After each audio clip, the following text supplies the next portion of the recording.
3.7 na 3-story unit located dito sa Tansa, Cavite. May malaking floor area, semi-complete ang pagkaka-turnover. Maganda rin ang location, malapit ito sa SM Tansa. Marami kayong magagawa sa inyong unit at perfect na perfect for your big family. I-check nyo na po ito.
Good day mga ka-Your Homes! Nandito po tayo ngayon sa Amaya, Tansa. And for today's house tour po, i-feature po natin ang isa po pong project po ni Charles Builders, ang Istana Tansa Villas. Ito po yung mga 3-story po nila.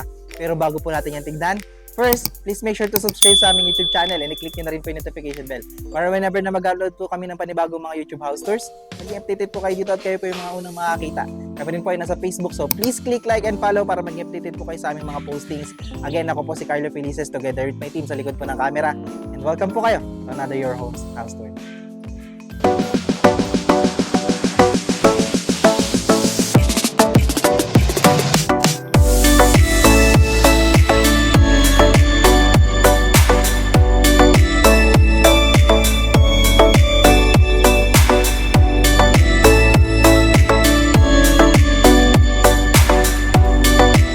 Tayo po dito ay malapit lamang sa Antero Soriano Highway at pakanan po natin dyan, papunta na po yan ng Manila. Less than 2 hours po nandun na po tayo. Ang project po natin ay along Casanueva Barangay Road at wala pa pong 600 meters na doon na po tayo mismo sa project. Ayan, tanaw na tanaw po natin. Ito po nakikita nyo yung green. Dyan po mismo itatayo yung ating project po na ito. Napakaliwalas po ng lugar, napaka-accessible, napakalapit po sa lahat.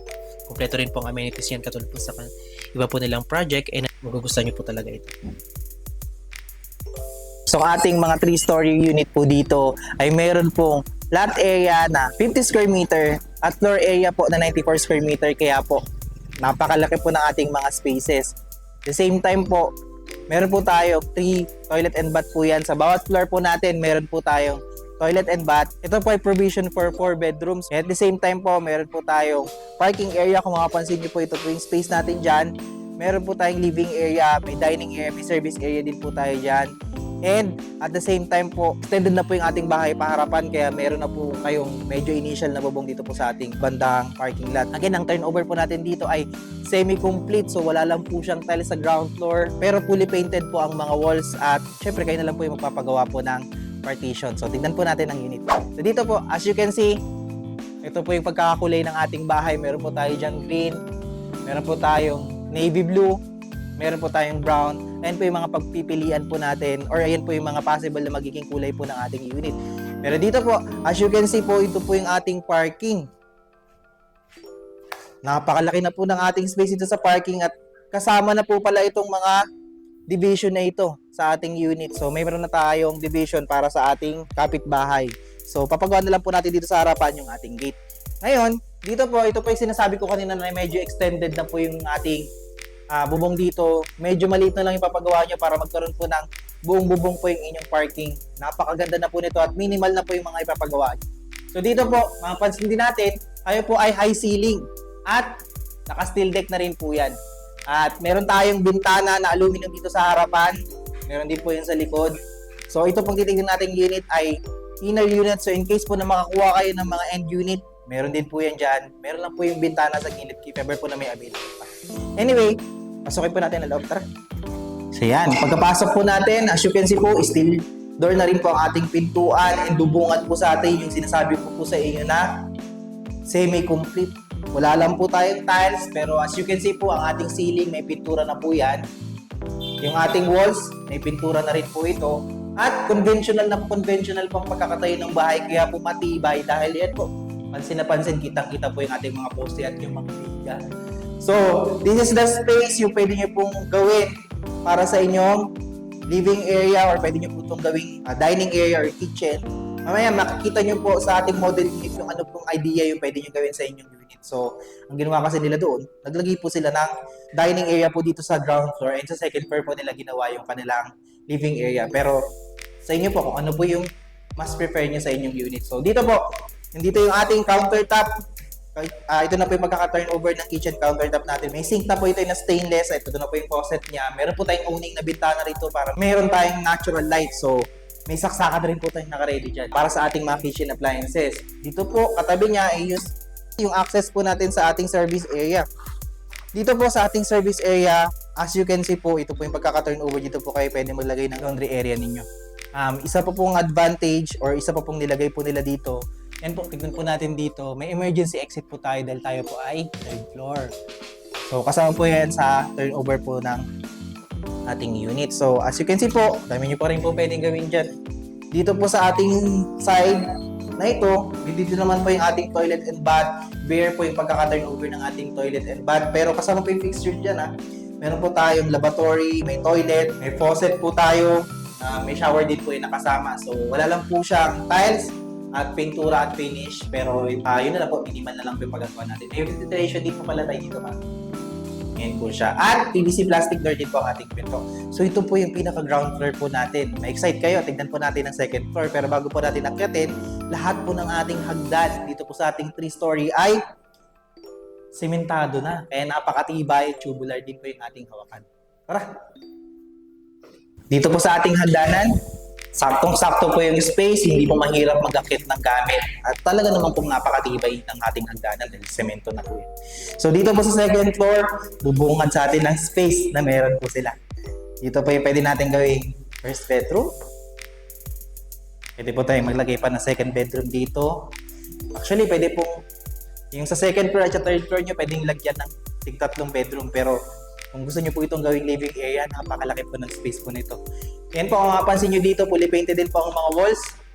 And ceiling po natin, steel deck na rin po yan. At pansin-pansin pa rin po yung mga poste. And dito po, meron na tayong hand-railing po dito po sa side po na to. So again, lahat po ng floor po natin, merong toilet and bath. Ito po again yung ating second toilet and bath sa second floor. Tingnan po natin yung third floor. So sakto pa rin po ang ating space sa pag-akit po sa ating third floor. Ang gandang exercise din po ng pag-akit pag third floor po ang inyong bahay. Healthy living. So dito po, same po ang space natin. Katulad po sa second floor, pwede po kayo maglagay dyan ng bedroom. Ito po isa pa at isa pa po dito. So kung gusto niyo naman malalaking bedroom, pwede pong 2 bedroom lang ilagay nyo. And again, meron po tayo na toilet and bath pa rin po dito sa third floor. So, ang ating ceiling po, meron na po yan na kasama. Naka-hard deflex na po yan, fully painted at fully finished na po yan. Partition na lang po yung paggagawa natin na tiles dito po sa bahay. Okay na po ito. Pansin nyo po, again, sa bawat floor po natin, malaki po yung bintana po natin. Meron po tayong mga owning na bintana dito sa gilid. Parang meron po tayong natural light din po. So, nakita po natin yung pinaka-unit, yung turnover. Subukan po nating tignan yung kanilang model unit, yung dress-up model unit po nila para mabigyan po namin kayo ng idea ano po yung pwede nyo gawin sa unit. Tara! So yan, dito po sa kanilang model unit naman po, mapapansin nyo, ito po ay nagkataon na end unit. And at the same time po, naglagay na po sila ng wrap tiles po dito sa kanilang parking area. So ito po yung pwede nyo gawin. Ayan, kung mapapansin natin, wala naman po masyadong pinagbago dito sa labas. Pasukin pa natin yung loob. Ayan, pagkapasok po natin, mapapansin natin, katulad po ng binanggit ko kanina, dito po nila nilagay ang kanilang dining area. Ito po ang kanilang kitchen area. Naglagay pa sila ng countertop dito. Pwedeng pagtagtaran, paglagay ng mga gamit. And pinaganda po nila yung kanilang kitchen countertop. Yung ating turnover kasi po, nandito po yung kitchen countertop. So ang ginawa nila, pinagilid po nila dito. Pwede nyo po yung gawin. So, dito po, yung kanilang ground floor, ang ginawa po nila for dining area and kitchen area. Wala naman pong nabago dito sa ating service area, pero ito po yung toilet and bath natin. As you can see, pag nilagyan na po natin yan ng design, yun po yung pwede natin gawin. Ayan. Sa second floor, akitin na po natin. So, ayan, pag-akit natin sa second floor, nakabinil po yung ginawa nilang design dito at meron pong goma. And, mapapansin po natin, yung pagbungad po sa atin ng kanilang living area, dito po nila nilagay sa second floor. Ang ganda pa ng ginawa nilang idea sa ating space. So dito po, naglagay lang sila ng 1 bedroom. Malaking 1 bedroom na mayroon pong 2 single bed. So kung may pamilya po kayo na pwedeng magsama po dito po sa ating first bedroom, second floor, pwede po yun. Nagmukha po siyang malaki kasi hindi nila nilagyan ng maraming room. Isang room na malaki yung space at mayroon pang mga cabinet dito. Malaki pa rin po yung makukuha nitong space pero malaki pa rin po siya tingnan. So ayan, naglagay sila ng study table dito at ganyan po yung magiging itsura kapag dinesign na natin yung bahay. Dito po, sa part po na ito, nandito yung second toilet and bath natin. So ganun pa rin naman po. So nakita na pa natin yung second floor, yung third floor, tara. So ayan, ganun pa rin naman po yung ating idea na ginawa sa hagdanan. And dito po sa ating third floor, naglagay po sila ng 2 spacious na bedroom. Dito po yung kanilang third bedroom. So as you can see po, naglagay po sila ng king size na kama.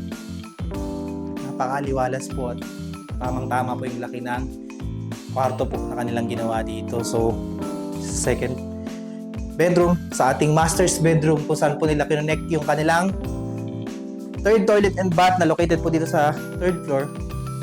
Ito naman po yung ating space. Dahil hindi po nila nilagyan ng maraming kwarto, nagmukha pong spacious po yung kanilang unit. Nakapaglagay pa sila ng cabinet. Ang ganda po. No?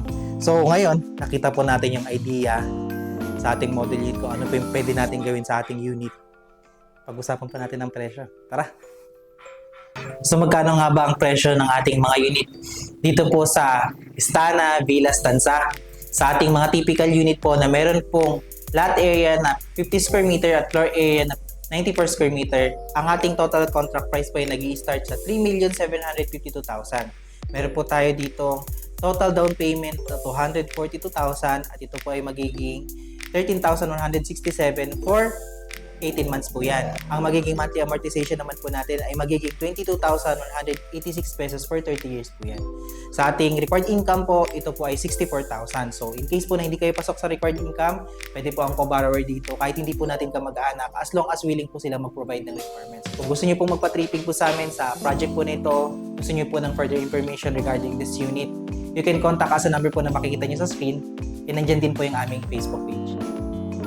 Kaya kung ikaw ay naghahanap ng 3-story na napakasulit at napakamura pa na located lamang dito sa Tanza, Cavite, i-check nyo na po ito. Kung hindi pa po kayo nakasubscribe sa aming YouTube channel, please like, share, and subscribe na rin po para mag-updated po kayo sa mga bago po namin feature na bahay na kagaya po nito. Again, maraming salamat po sa panonood at magandang araw.